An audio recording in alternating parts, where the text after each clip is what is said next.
and then share my screen. Oops. There we go. And okay. So here we are, trying to work and understand with youth and children in emotional times. And these are definitely unprecedented times. I've been working in the field as a school psychologist for, well, longer than many of you have been alive, for over 45 years. Never experienced anything like this at all. Right now, my role is as the coordinator of the Center of Excellence for Behavior Management, which is a support to the 10 English school boards of Quebec. And as a psychologist, of course, my area of expertise is understanding us as humans. And I just want to share some of that with you. As we know, and Athena was able to tell us, it's been many, many days when our world has completely shifted on its axis. And for those of you that are teaching secondary 3, it has shifted yet again. A different way of you planned something, and now it has turned into something else. And COVID-19 is causing emotions, a wave of emotions. And I just want to walk you through the things that you and your students, the other staff at your school, your own families, your own children are all experiencing, because it's really, really important that we understand what is going on here inside of our emotional world. The other thing which we need to acknowledge and hold and recognize, as one of our vice principals at Riverside School Board said so poignantly, this is not the vision of school we hold in our hearts. When this happened last March, by that time, many of you were already thinking about how you would do things differently the next year, how you were going to make things better, how you were going to finish the year with your students, all of the things that you had planned, all the things that you knew you could even do better in the next year have come to a screeching halt. We've had to adjust the way that you teach, the way that you interact with students. Just so many things have changed. And that's not the way we want it to be. And you'll notice that the little icon that I have there has a heart and a tear. And it's very, very important that we recognize that this is a true sadness that we must all experience. What I'm hoping to do here is to help you to see in a world that has changed dramatically. And when we see differently, when we know what it is that we're seeing, it helps us to guide our behavior to do things differently, and especially in these uncertain times when it is really day by day that we need to adjust and figure out what we can do differently. Really, what we're looking at here are all sorts of behaviors: anxiety, fear, concern, panic, worry, self-doubt, tension. We're sensing impatience, a certain amount of irritability, hostility, some sarcasm, people that are involved with self-attack or attacking others. We also are seeing certain amount of resistance, a lack of motivation, feeling lethargic or depressed. And these are all behaviors. These are the things that we're seeing that are at the tip of the iceberg. They're the parts that are showing themselves, just like the tip of an iceberg shows itself. But what's really underneath it is a very rich emotional world. And this is what I hope to help you see, is what exactly is going on underneath. I use the work of Dr. Gordon Neufeld, and he has identified, along with many other of people that are studying human emotions at this point. Um, First of all, one of the things that is absolutely key is that as human beings, the most difficult thing for us is facing separation. And COVID-19 has pushed our face into that. Yes, we know people get sick. Yes, we know that, some people don't recover from that, but we are facing something that we don't know how to deal with. And so all of us are in very, very intensely sensing a separation and a potential separation from those that we care about. We also are facing separation from the life that we're used to. We're facing separation from being with the people that we're used to being with. There's many, many separations that are happening in our lives. And what we know now when we study humans is that being together with others is absolutely primordial for us. It is who we are as humans. We are people of attachment. And when we face separation, there are three big emotions that tend to come out.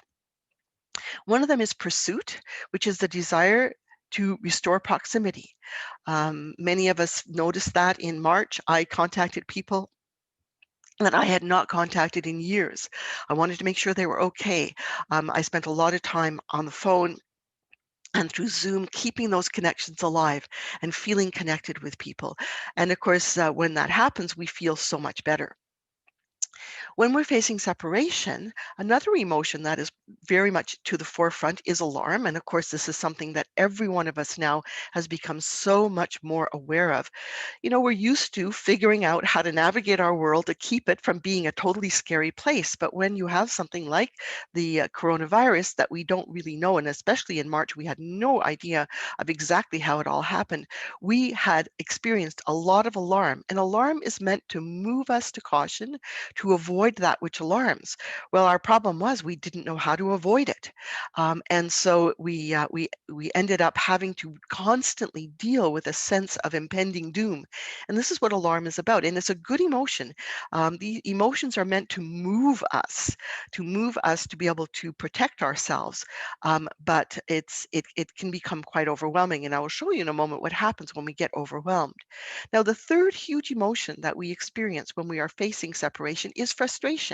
And frustration often is seen as a negative thing, but actually it is a very powerful emotion that moves us to try and effect change and to fix the problem. And so all of us tried to figure out what could we do next. We look to see how could we fix this situation. And of course, sometimes when we can't fix something, frustration also leads us to attack. And again, I'll talk about that in a moment. But these three emotions are there, and they're meant to resolve the problem of the facing the separation. Um, our limbic system, okay, so this is the emotional part of our brain, is a very powerful system, and it's there for a very good reason. It is there to serve us and to help us to survive. And we need to survive. If we're not alive, we can't use all the other wonderful parts of our brain and our personalities. So we have to have a part of our brain that is dedicated to keeping us alive. And one of the three of the main parts of our brain that are dedicated to that are the amygdala, and our amygdala is like our smoke detector. It senses when there is danger. And one of the things that's been happening right now is that our amygdala has been somewhat overactive because we are constantly sensing that there is danger around the corner. The amygdala communicates with the hypothalamus, and the hypothalamus communicates with the rest of our endocrine system, with our lungs and our heart and all sorts of things to make everything go so that we can do what we have to do to protect ourselves. They're also linked to the hippocampus because the hippocampus needs to remember, it's involved with memory, to remember what it is that can cause a threat to our survival. Just a little sidebar here for those of us in education is that the hippocampus is also involved with putting things from short-term memory into long-term memory. And some of us have been finding that maybe our memory isn't as good as it used to be, that we seem to forget things, that we can't hold things in our mind. The same thing with our students. We teach them things one day and they don't seem to remember the next day. Well, what's actually happening here is that when our survival is at stake, our hippocampus does the first job, which is a survival job, and doesn't necessarily get around to the more long-term memory kind of thing. So this is one of the things that we have been noticing in this time of pandemic is that all of us are suffering more problems with our memory simply because our systems are being hijacked by the most important thing, which is our survival. When the when the hypothalamus says all systems go, well, what happens here?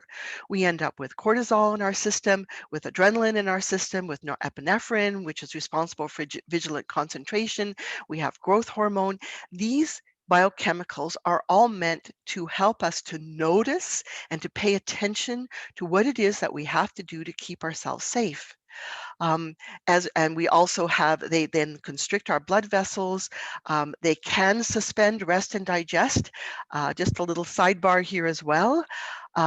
That's in the most extreme cases. For some of us, we've been finding it's been the opposite. We've been eating more, but if you look over at the biochemicals, with the increased blood sugar and glucose, guess what? We need to eat more food so that we have more of that glucose, because remember, we've been kind of overwhelmed. Our system has been using up the cortisol and the adrenaline. So that is why some of us have been wanting to eat more.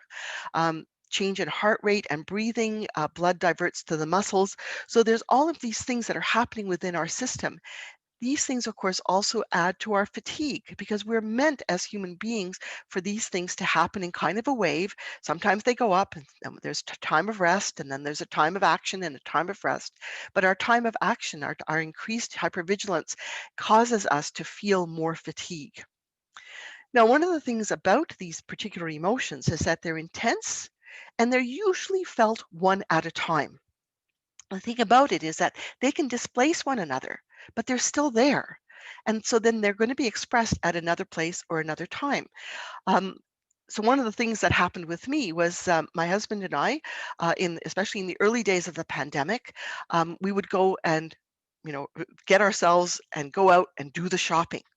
Well, we were in high alarm the whole time that we were shopping, because especially in the early days, we didn't quite know how far we were supposed to stand from people, what we were supposed to do, wanted to make sure we washed our hands, that we walked the right way, et cetera, et cetera. And so all of the things that we've become a little bit more used to, but in those early days were highly alarming, and we were very conscious of trying to do the right thing, coming back into the house, making sure that we washed our hands, and doing everything that we could do to keep ourselves safe. Well, even myself, as a psychologist, I should have known that the frustration was there as well, but it was being masked by the alarm. And where did the frustration come from? Well, it took way longer to go shopping than we needed to. It was just so frustrating because other people weren't, doing what they were supposed to do. So many things that weren't working. So we got home, we washed our hands, we were putting our food away, everything, our whole system should have come down. Well, the next thing I knew, I was yelling at my husband. Poor man. He's a sweet, sweet man. He did not deserve it. Well, because all of that frustration came out somewhere. And I'm going to help you to understand how we can manage these emotions in a way that doesn't hurt other people. Thank goodness my husband has been around quite a long time and he loves me, and I was able to apologize. But these emotions do displace each other. And so what does this mean? Well, first of all, it means we're all in a heightened state of alarm, heightened state of frustration, heightened state of alpha, which is good because our job as teachers is to take care of the children. But that means that we are going to work hard, but we're also going to be tired, have lots of anxiety and agitation. There'll be attacks out of the blue for no reason, a sense of resistance, and I'll talk about that in a moment. And sometimes, of course, we just can't be there. And we're going to cycle between these states. And what can be confusing is that every one of us, you might notice this among your colleagues, every one of us is going to be at a different point in that cycle. But these are the things that are happening and coming around over and over again. Now, you're also dealing with teens. And we have to understand that the teen brain is a very particular brain. One of the things we know about the teen brain is that logical reasoning peaks at the age of 16. Our teens are bright, they know a lot of stuff. But we also know that the limbic system, so the emotional system, is much more highly activated in teens. And so, as you know, and all of you experience this, there's a lot of emotion going along when those teens get together. But the other thing we know about the developing teen brain is that the capacity to control our emotions, often call that the executive functioning, the cognitive control, the ability to apply what we know. It's not enough to know something. We have to be able to apply it. That part of the brain, which is called the prefrontal cortex, develops much more slowly. And the research says that if all goes well, it doesn't fully develop until about 25 years old. So there's this disconnect with our teens, and especially now in a state of high emotion, many of them are going to be acting what we consider emotionally or irrationally, but it's partly because of the circumstance, but it's also just because of the fact is that their brains are not fully developed yet to be able to control all of that emotion. And then of course we have some, and so that means that some of our students, they're not able to do self-regulation in a way that would make sense for how smart they seem to be. Some of them are not able to use things like mindfulness in the way that we can use it as adults, and they definitely are not capable of making good choices all the time, because that executive function part of their brain isn't yet at full speed. Then we also have some teens who sadly, for a whole bunch of different reasons, are even more delayed in the development of that part of their brain. So let's just look a little bit at what happens. So emotion, and we tend to use these words in emotion and feeling, but emotion is the physiological state. So alarm, along come the adrenaline. Alarm is meant to move us to caution. It becomes a feeling. So emotion is a physiological state. Feeling is when we bring it into our consciousness and we're able to give it a name. So a student if someone in your world is saying, "I'm scared, I'm worried, what's going to happen? When is, what happens if we get sick?" That is what we need to be doing as humans. We have an emotion of alarm, which brings itself into a feeling called "I'm scared." Now, sometimes it just gets overwhelming, and our brain actually is able to suppress the emotion, and so that we actually don't feel scared for a while. It's not that we're not in alarm, but we can't bring it to consciousness because that's too overwhelming. And our brain protects us when we feel too vulnerable or too wounded. And so that when that protection happens, we end up with more emotion but less feeling. And that actually is the experience of what stress is when we are just holding all that emotion in and have no place to let it out. But as a result, it kind of has to squeak out somewhere, kind of leaks out the side. So it ends up in manifesting itself with inattention, agitation, hyperactivity, poor memory, fatigue, sometimes even numbness. I don't feel anything. Sometimes obsessions, compulsions. A lot of people have been saying to me, the kids are just washing their hands, washing their hands, washing their hands. But sometimes the compulsions can be about other things as well. And obviously, sometimes it can even manifest itself in terms of a panic attack. If we look at the emotion of frustration, again, if it turns into a feeling, it's basically we say things like, "This is not working. This has to change. Come on, let's make things work. Let's do something different." But when we can't feel it, then it will come out in other kinds of behaviors. And these are things like impatience, abruptness, rudeness, irritability, physical outbursts, tantrums, fatigue, and sometimes even depression. Big question, are our children going to have emotional problems or be traumatized because of COVID-19? Well, not necessarily. Well, we're not therapists. How can we help them at school? Well, yes, we can help them if we understand how emotions work. Um, and so we need to really work at understanding how our system works. And emotions are meant to be expressed for healthy functioning and well-being. If we have children in our care, students in our care who say, "I'm scared," who say, "I don't like this is not working," they are doing exactly what they need to do. They're letting the emotion out. They're supposed to rise and flow through children. Their existence is not a problem. But of course, sometimes the way in which they're expressed can be a problem. So, one of the mantras that we have here is emotions need to flow for children to grow. But they're messy, they're chaotic, they're unacceptable, they're alienating. And sometimes children sense that these emotions are not being accepted by the people that are supposed to take care of them. And so their brains can sometimes depress and to these emotions so that they protect their attachments. And that is exactly what happens with depression is a child who is basically has emotions inside of them and can't let them out. Unfortunately, we sometimes give the message to our young people that what's happening in their emotional world is not acceptable. So we'll say things like, "Stop yelling, crying, whining, calm down, don't be silly. Why are you crying? Why are you so angry? Oh, for heaven's sakes, just think happy thoughts, be good." And again, we're not doing these things because we're being mean to children.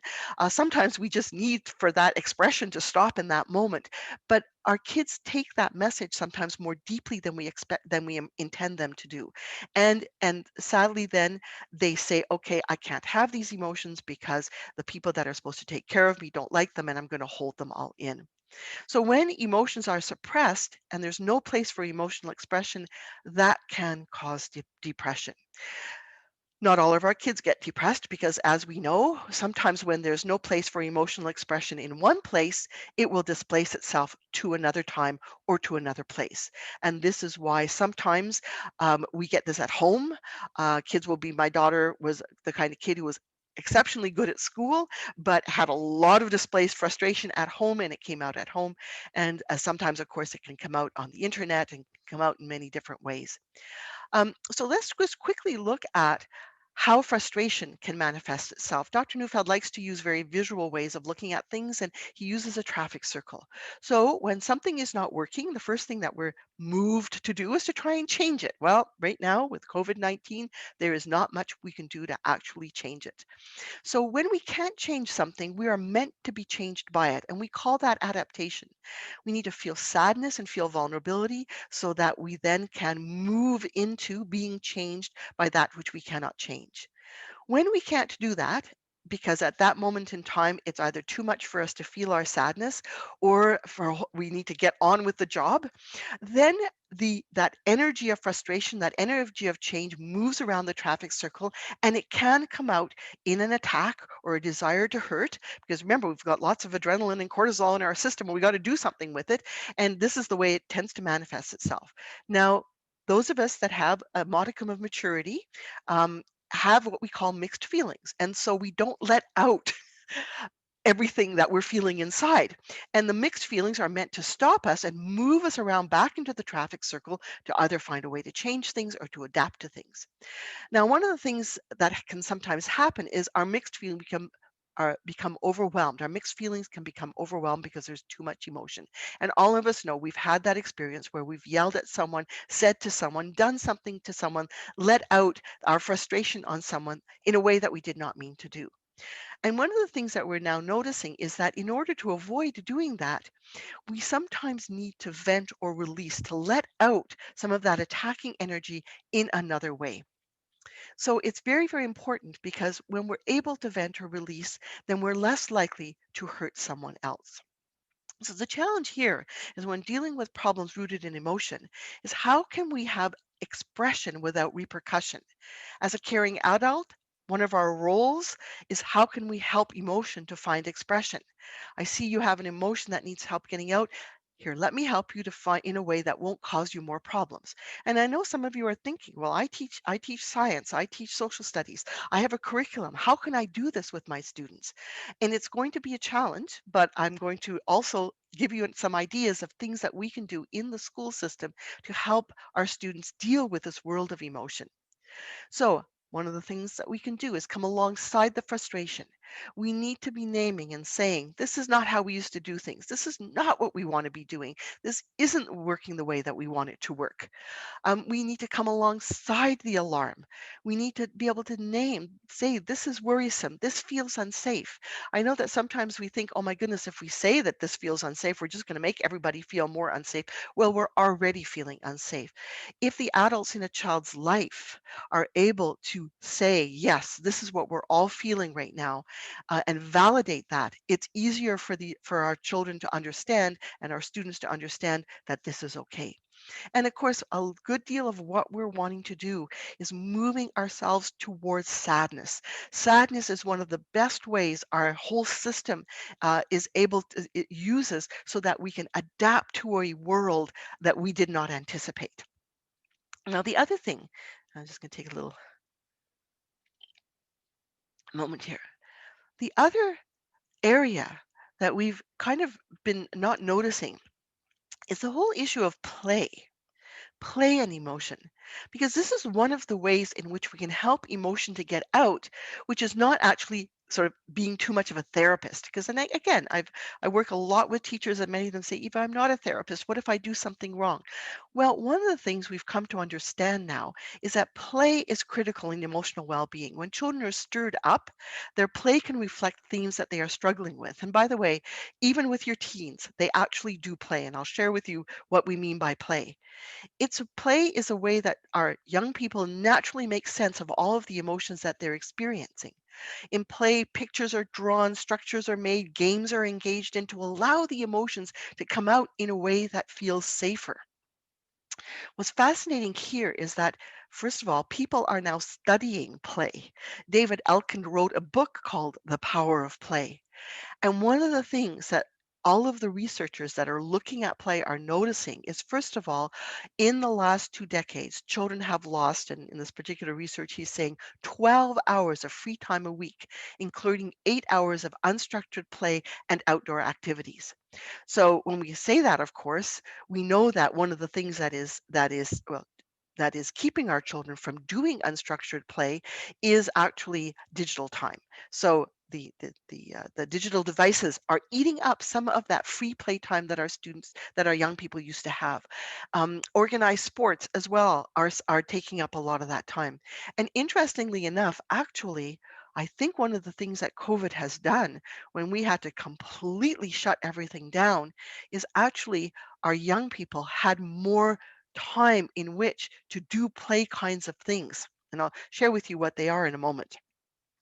Stuart Brown, in his article or book on the status of play, which is in the Encyclopedia of Play Science, so play has become a very valid scientific study.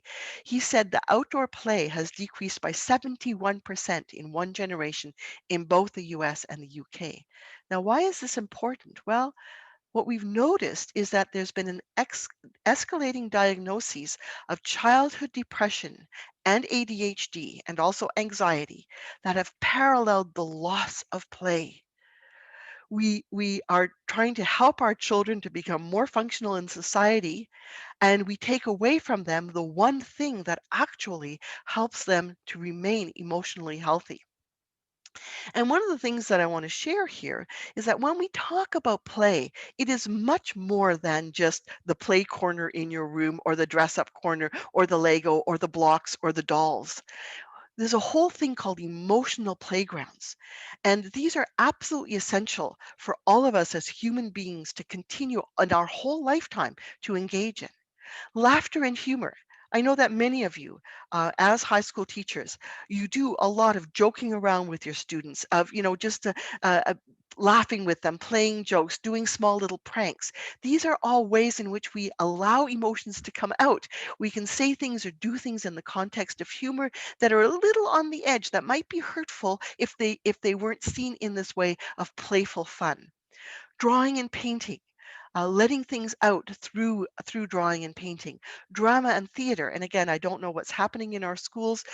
We've had to maybe cut back on many of these kinds of activities, but when students engage in drama, engage in theater, engage in acting out emotions that they're feeling through other people. They've done huge studies of some of the most traumatized young people, and when they put them into drama programs, their trauma started to heal through them acting out their emotions through someone else. Dance and movement similarly, and I know that many of you, use dance as a way and movement as a way of expression. Singing and music, which of course we can't do as much of right now, and we've been had to be very creative in finding ways of doing that because sadly this is a way of COVID is passed on. Irony and wordplay, stories and writing, teasing and silliness. These are all emotional playgrounds that allow emotion to move through in a way that it hopefully is not hurtful to someone else, but is actually gives space for that emotion. Play offers a work-free space for growth and development to take place because play, when we're playing, it's not work, it's not for real, but it is expressive. Play can only be done if we feel safe, if there's a certain amount of freedom, and also engagement. And so we sometimes think of play as being fun, but much of the play, some of our play is not around fun, but it is engaging. It's something that we want to do. It provides a protection for feeling and expression for emotion without repercussion. When we look at frustration, it's very interesting because one of the parts of frustration, and again, this was something I really didn't understand that well until just recently, is that we all, when we're frustrated, when things are not working, we have an impulse to make things work. And interestingly enough, things like doing puzzles. I've had many, many people tell me, Oh, I've just been doing puzzles. I've just been doing puzzles because puzzles, we can make something, we can finish something, we can make it work, we can put it together. For myself, I've actually been binge watching crime shows. Why do I binge watch crime shows? Because they solve the problem at the end. I can't make things work in the world that I'm living in right now, but in the imaginary world of watching a show, I can bring something to the end. So one of the things that I recommend, and for those of you that are in classrooms with students, is maybe if you can, have a puzzle table or in a pizza box so you can close it and put it away. Something that students can engage in that allows them to do something. Constructing and crafts, any kind of hands-on things that you can do, building robots, Lego. And it's very interesting because I see pictures of schools where kids, and this is probably more in elementary, but again in secondary, if you can find some way to include in the what you are teaching hands-on activity of creating and doing something and making something, you're actually helping students deal with the immense frustration of what COVID is bringing us, and even just organizing and orchestrating things. When students can't make their world work, let's give them a chance to make other things work. Now, in frustration, there's also an impulse to attack or destroy. And of course, we don't want kids attacking other kids. We don't want them attacking us. But how can we provide within their environment legitimate ways or ways that are not hurtful to do destroying and demolishing, hitting and throwing, kicking and screaming, some kind of war games or attacking games? Well, very often kids do this through play fighting. Um, Even some of the video games that they're attracted to right now are around attacking and hitting in ways vicariously. And I know we get disturbed or concerned when kids are very much involved in vicariously attacking kinds of video games, but actually it does get it out. And so, if we can find some ways of reducing frustration by allowing this out, and in a moment, I'm going to list some of the things that we can actually do that legitimize these kinds of activities. So, playful release. Well, can we write out frustrations, make them into paper balls or paper planes, and throw them around?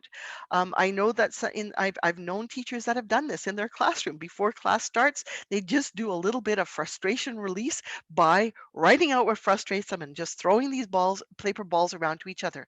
Again, every one of you needs to determine whether your particular class group can handle this and not completely, disorganize. But sometimes this can be very, very helpful to get it out. I'm a big fan right now of bubble wrap stomping. Have a corner somewhere and let kids just stomp bubble wrap. Get out some of that frustration. Some of that maybe they even might need to be in a staff room, doing some kind of a dance party, doing some kind of tabletop expressive art. Have a place in your classroom, either on a tabletop or on a mural where kids can put things. And again, sometimes they might write things or say things that are maybe not socially appropriate. You might need to cue them as to what's going to be acceptable or not acceptable. But remember, if they're getting it out on the paper, they're less likely to take it out on someone else. Egg carton crushing is another one. Spray bottle painting, because just the act of pushing a spray bottle either on paper or on snow can help it out.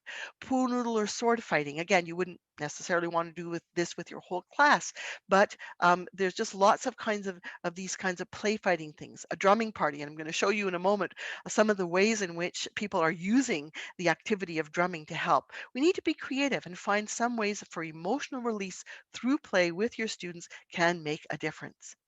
So emotional play without repercussion, drawing, painting, dance, some ways in which kids can without words, because some of our students can use words really, really well. Some of them need the more physical expression.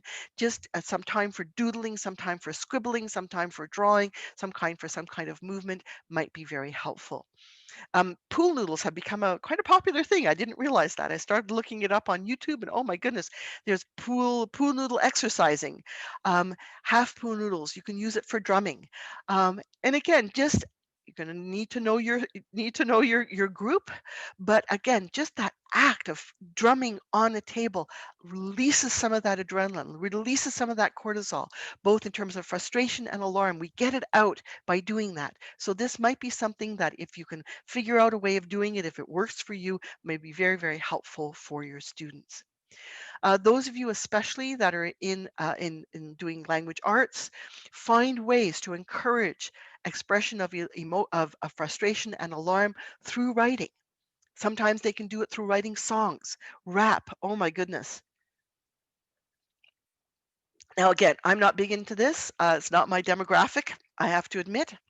And of course, I know that I've been very upset about some of the rap music and some of the terminology and the words that are in that rap music. But actually, when you think of it, rap came about from a demographic that were experiencing a lot of frustration in their lives, and they used rap as a way of expressing that frustration. Now they used inappropriate terminology, and perhaps it was felt quite hurtful to certain groups of people, but it was a way of letting out that frustration. And remember, rap is not only about words, but it's also about rhythm, and rhythm helps also get things out. So if you can again control some of the more um, hurtful language, rap can be very helpful in getting out that emotion.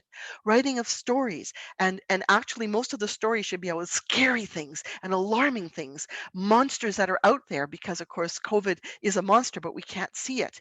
Writing in journals, writing about what concerns us, having an shit book where, and we had a student, one high school student, that came to school full of frustration and alarm, and the principal said, what can I do with her? She just comes to school already full of emotion. I said, can you give her a couple of moments, give her a book and say, honey, you can write whatever you want in this book. Let it all out. Write every single word that you feel like saying inside of your head. Put it down into the book. Just get some of it out. And she actually, it was very helpful to that little girl. Singing, sharing time. Again, if you have the opportunity, if you have the time, give your students a chance to let you know what's on their mind. Listen to them. Help them to get it out.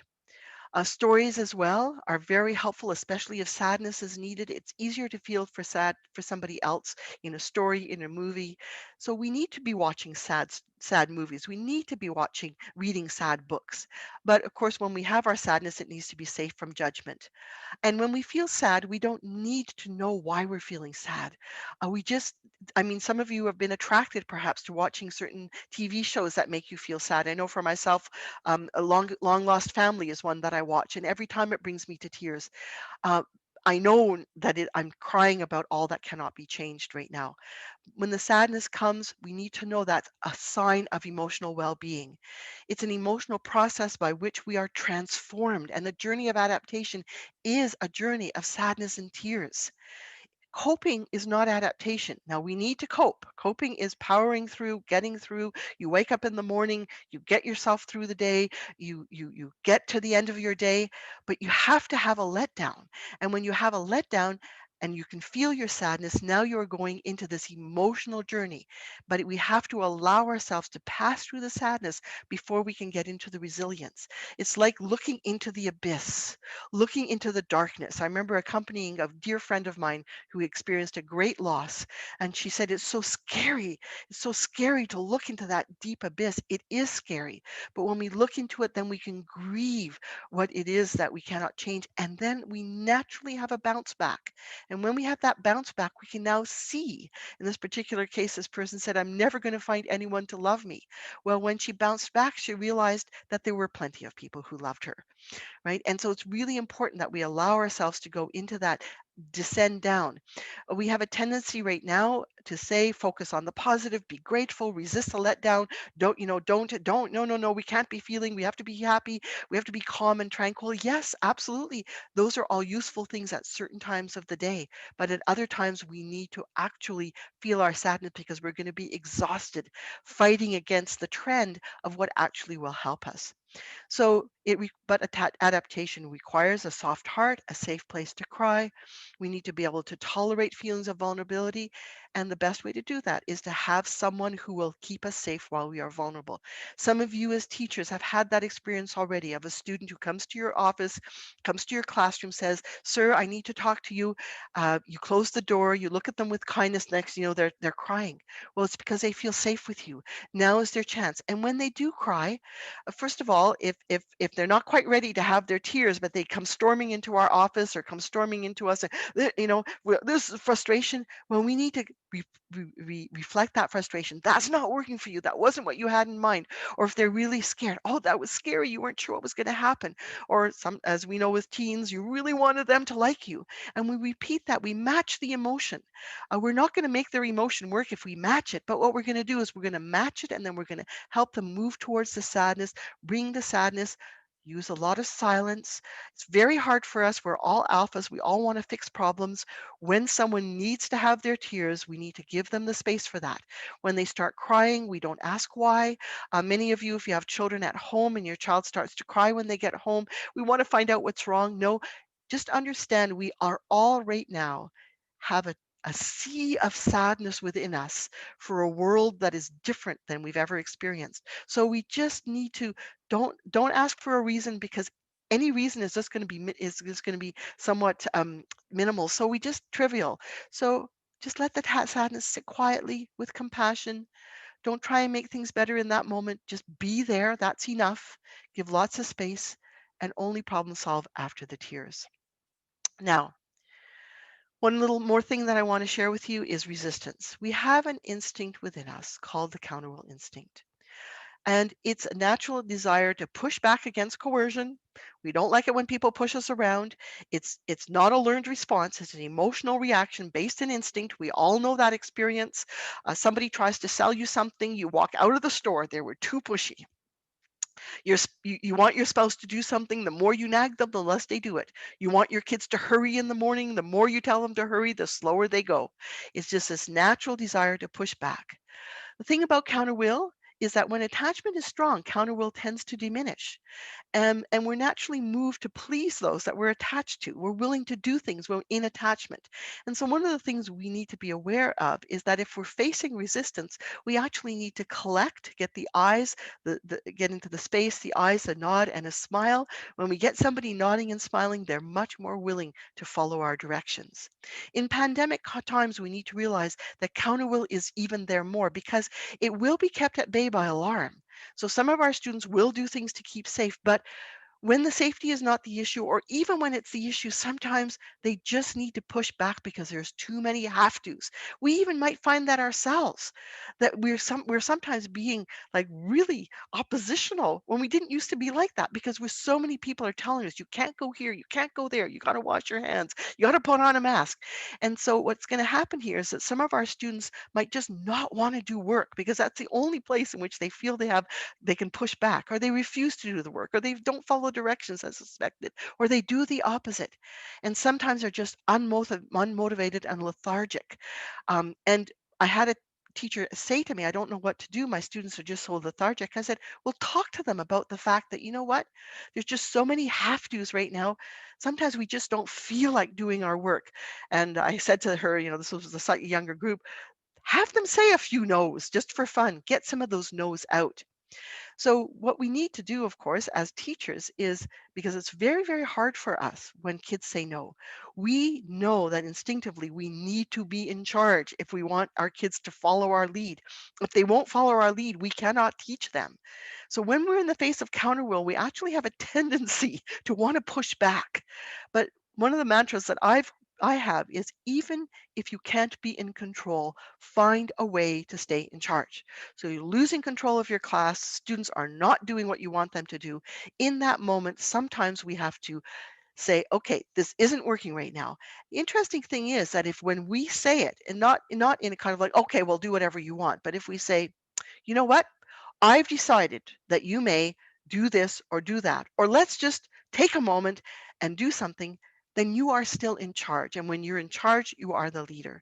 When we're handling resistance, we need to first of all understand that actually it's really not personal right now. There's an instinct involved, and we have to watch our own desire to kind of to counter that instinct.